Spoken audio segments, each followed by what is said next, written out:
নমস্কার, আমি প্রিন্স মণ্ডল। নজরে বাংলা অফিসিয়াল ইউটিউব চ্যানেলে আপনাদের স্বাগত। প্রিয় দর্শক, আমার এই পর্বের প্রতিবেদনটি বামপন্থী দর্শক বন্ধুদের কাছে খানিকটা স্বস্তিদায়ক বা খানিকটা মন ভালো করার মতোই খবর হতে পারে। দেখুন, এর আগে আমি একটি প্রতিবেদন পেশ করেছিলাম, সেখানে আমি উল্লেখ করেছিলাম যে বামপন্থীদের অক্সিজেন যোগাচ্ছে রাজ্যের শ্রমজীবী খেটে খাওয়া মানুষ। যে সংখ্যাটাই আমাদের রাজ্য তথা আমাদের দেশে বেশি, সংখ্যাগরিষ্ঠ মানুষ শ্রমজীবী খেটে খাওয়া অংশের মানুষ। এই অংশের মানুষগুলো বিশেষ করে পশ্চিমবঙ্গের বুকে যে সময়ে বামপন্থীরা ক্ষয়িষ্ণু শক্তিতে রূপান্তরিত হয়েছিল, আমি এর আগে বহুবার বলবার চেষ্টা করেছি, 2024 সাল পড়বার সঙ্গে সঙ্গে বামপন্থীদের রাজনৈতিক শক্তি ধীরে ধীরে বৃদ্ধি পাচ্ছে এবং 2026 সালের বিধানসভা নির্বাচন এক বছর বাকি থাকলেও দিন যত এগোচ্ছে বামপন্থীরা ধীরে ধীরে তত শক্তিশালী হচ্ছে। শহর ছাড়িয়ে গ্রাম অঞ্চলের দিকেও বামপন্থীরা ধীরে ধীরে শক্তিশালী হচ্ছে। আর এই বামপন্থীদের শক্তিশালী করছে কারা?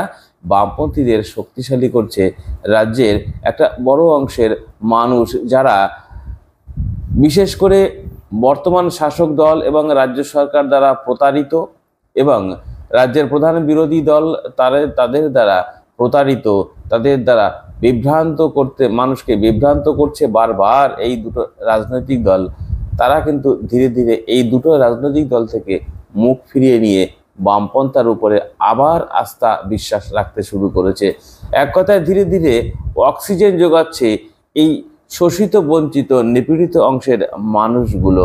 কারণ একদিকে রাজ্যের শাসক দলের দুর্নীতি, রাজ্যের শাসক দলের ভ্রান্ত নীতি, যার দ্বারাই রাজ্যের বড় একটা অংশের মানুষ বঞ্চিত, শোষিত, নিপীড়িত। এই অংশের মানুষগুলো একটা সময় বিশ্বাস করেছিল বঙ্গ বিজেপিকে। তারা মনে করেছিল অন্ততপক্ষে বিজেপি এই সরকারের যে অনৈতিক কার্যকলাপ, শাসক দলের যে দুর্নীতির অভিযোগ যাদের বিরুদ্ধে, তাদের বিরুদ্ধে কোনো ব্যবস্থা নেবে এই বিজেপি নামক রাজনৈতিক দলটি, লড়াই আন্দোলন করবে।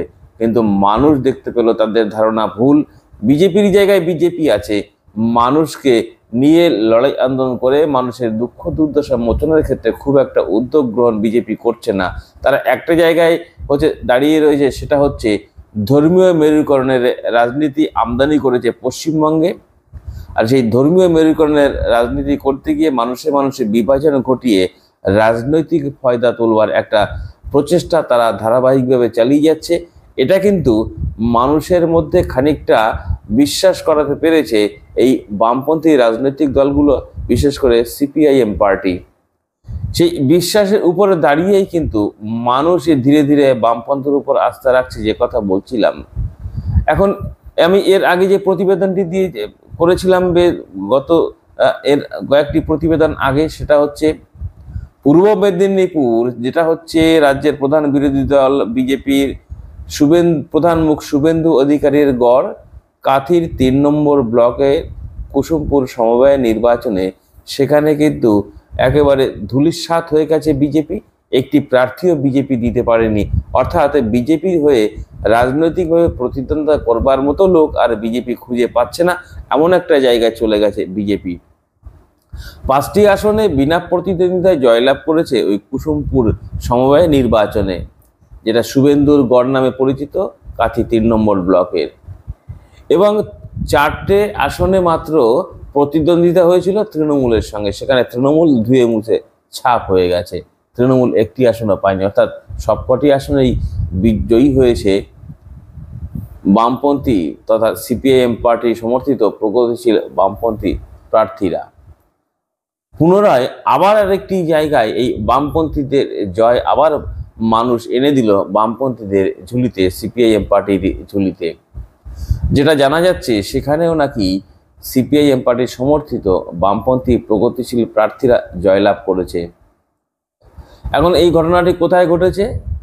চিত্তরঞ্জনে সিসিএস সমবায় নির্বাচনে, সেখানে কিন্তু বামপন্থীদের জয়কার, বামপন্থীরা জয়লাভ করেছে। সেখানেও সমবায় বোর্ড তারা দখল করেছে।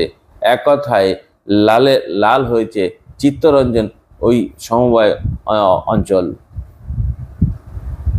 এরকম একটা অবস্থায় দাঁড়িয়ে যেটা এই মুহূর্তে মানে এই সমস্ত সমবায় নির্বাচনগুলোর মধ্য দিয়ে যেটা প্রকাশিত হচ্ছে তা হলো জনসমর্থন যেভাবে বিজেপি হারিয়েছে মানুষের মধ্যে থেকে, মানুষের মনের মধ্যে থেকে বিজেপির প্রতি যে বিশ্বাসটা তৈরি হয়েছিল সেই বিশ্বাসটা শুভেন্দু অধিকারীর নেতৃত্বেই কিন্তু এটা ধীরে ধীরে ধীরে ধীরে মানুষের মন থেকে উঠে যাচ্ছে বিজেপির প্রতি, বঙ্গ বিজেপির প্রতি বিশ্বাস। অন্যদিকে শাসক দলের যে আর্থিক কেলেঙ্কারি একের পর এক প্রকাশিত হচ্ছে, সে হতে পারে খাদ্য দুর্নীতি, সে হতে পারে শিক্ষা দুর্নীতি, সে হতে পারে স্বাস্থ্য দুর্নীতি, সে হতে পারে রেশন দুর্নীতি, সমস্ত জায়গায় আর্থিক কেলেঙ্কারিতে এই শাসক দলের নাম জড়িয়েছে। এবং সব থেকে যদি বড় বিষয় হয় আর্থিক তছরূপের বিষয়, সেটা হচ্ছে সেই সারদা কেলেঙ্কারি, যেখানে গরিব মানুষ তার কষ্টার্জিত অর্থ মজুত করেছিল, পরবর্তীকালে একটি লাভবান হবেন তারা এবং একটি মোটা টাকা তারা ফেরত পাবেন, সেই টাকাটা তারা আর ফেরত পাননি। সেই সারদা কেলেঙ্কারিতে একাধিকই তৃণমূল দলের নেতা কর্মীর নাম জড়িয়েছিল এবং উল্লেখযোগ্যভাবে এখনো মামলাটি চলছে। হচ্ছে তৃণমূল দলের এই মুহূর্তে রাজ্যের সাধারণ সম্পাদক কুণাল ঘোষের নাম সেখানে জড়িয়েছিল। কুণাল ঘোষ জেলও খেটেছিল দীর্ঘদিন যাবৎ এবং তিনি এই মুহূর্তে জামিনে মুক্ত। তিনি জেলে থাকাকালীন তিনি একথা উল্লেখ করেছিলেন, রাজ্যের তৃণমূল দলের শীর্ষ নেতৃত্ব এই বিষয়টি সম্পর্কে ধারণা আছে এবং তিনি মুখ্যমন্ত্রীর নামও উল্লেখ করেছিলেন যে তার কাছে অর্থ, তাকে তদন্ত করলে আর্থিক তছরূপের বিষয়টি জানা যেতে পারে। এরকম কথা কিন্তু কুণাল ঘোষের মুখ থেকে উঠে এসেছিল। তার মধ্য দিয়ে একটা কথা পরিষ্কার, মানুষ আর এই তৃণমূল দলের কোনো নেতা কর্মীকে আর বিশ্বাস করতে পারছে না, বিশেষ করে যেখানে আর্থিক লেনদেনের বিষয়ে জড়িত রয়েছে, আর্থিক লেনদেনের কোনো সম্পর্ক থাকছে, অর্থের সম্পর্ক, সেখানে আর তৃণমূলকে মানুষ বিশ্বাস করতে চাইছে না। অর্থাৎ আর্থিক লেনদেনের বিষয়ে যদি মানুষ একটা রাজনৈতিক দলকে বিশ্বাস করতে না পারে দুর্নীতির অভিযোগের কারণে, স্বাভাবিকভাবেই এর পরবর্তীকালে বড় নির্বাচনগুলোতে তার প্রভাব পড়তে বাধ্য। কারণ মানুষ দেখেছে দীর্ঘ 34 বছর বামপন্থীরা হচ্ছে রাজ্য পরিচালনার দায়িত্বে ছিল।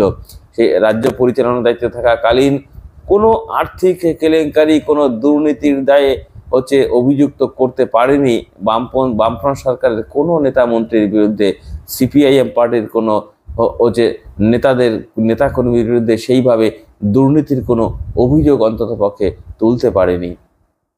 এরকম একটা অবস্থায় দাঁড়িয়ে যখন মানুষ তুলনা করতে শুরু করলো যে 34 বছরে বামফ্রন্ট সরকারের সঙ্গে এই 2011 সালের পর থেকে তৃণমূল সরকার ক্ষমতায় আসার পর তাদের চরিত্রটা হচ্ছে মানুষ তুলনা করলো এবং কেন্দ্রে বিজেপি যার শাখা বঙ্গ বিজেপি, তাদের চরিত্র মানুষ কিন্তু হচ্ছে একটা তুলনার মধ্যে নিয়ে আসতে শুরু করলো।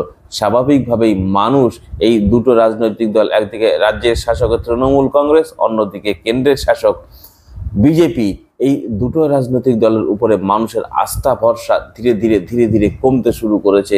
আর সেই আস্থা ভরসার জায়গাটা হচ্ছে পেয়েছে বামপন্থী তথা সিপিআইএম পার্টির। সেই কারণেই যে সমস্ত জায়গায় মানুষ একটু নির্বাচিত করবার সুযোগ পাচ্ছে, ভোট দেওয়ার সুযোগ পাচ্ছে, সেখানেই মানুষ বামপন্থীদের ঢেলে ভোট দিচ্ছে। তার প্রকৃষ্ট উদাহরণ, জ্বলন্ত উদাহরণ হচ্ছে এই চিত্তরঞ্জনে সিসিএস সমবায় নির্বাচন এবং শুভেন্দুগড় পূর্ব মেদিনীপুরের কাঁথি 3 নম্বর ব্লকের কুসুমপুরে যে সমবায় নির্বাচন অনুষ্ঠিত হয়ে গেল। এর আগে বহু সমবায় নির্বাচন বিনা প্রতিদ্বন্দ্বিতায় বামপন্থীরা জয়লাভ করেছে, এই সমস্ত জায়গায় বিনা প্রতিদ্বন্দ্বিতায় জয়লাভ করছে।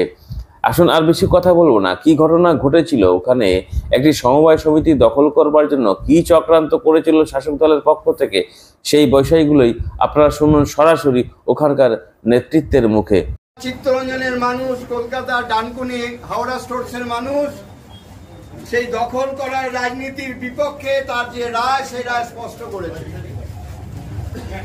যারা নির্মল হেমব্রমের বাড়িতে ঢিল ছুঁড়েছিল, যারা নির্মল হেমব্রমের বাড়িতে ভয় দেখিয়ে নির্মল হেমব্রমকে নির্বাচন থেকে দূরে সরিয়ে সিসিএস কে দখল করতে চেয়েছিল, যারা সুশীল সোরেনকে খেলার মাঠ থেকে তুলে নিয়ে গিয়ে কিডন্যাপ করে যারা তাকে দিয়ে উইথড্রল ফর্মে সাইন করিয়ে ভয় দেখিয়ে সেই সিটটা দখল করতে চেয়েছিল, যারা সুকন্যার বাড়িতে প্রতি মুহূর্তে লোক পাঠিয়ে সুকন্যাকে সেই নির্বাচন থেকে দূরে সরিয়ে নেওয়ার জন্য শ্রেয়া ড্যামি ক্যান্ডিডেট ছিল, শ্রেয়া ড্যামি ক্যান্ডিডেট হওয়া সত্ত্বেও তাকে ভয় দেখিয়ে তাকে নির্বাচন থেকে দূরে সরানোর জন্য পরিকল্পনা করেছিল, যারা ট্যাক্সার মোটরের আমাদের ক্যান্ডিডেটের বাড়িতে অরবিন্দনগরের ক্যান্ডিডেটের বাড়িতে লোক পাঠিয়ে তার বউ মেয়েকে ভয় দেখিয়ে একে এই নির্বাচন থেকে নাম প্রত্যাহার করতে বাধ্য করেছিল।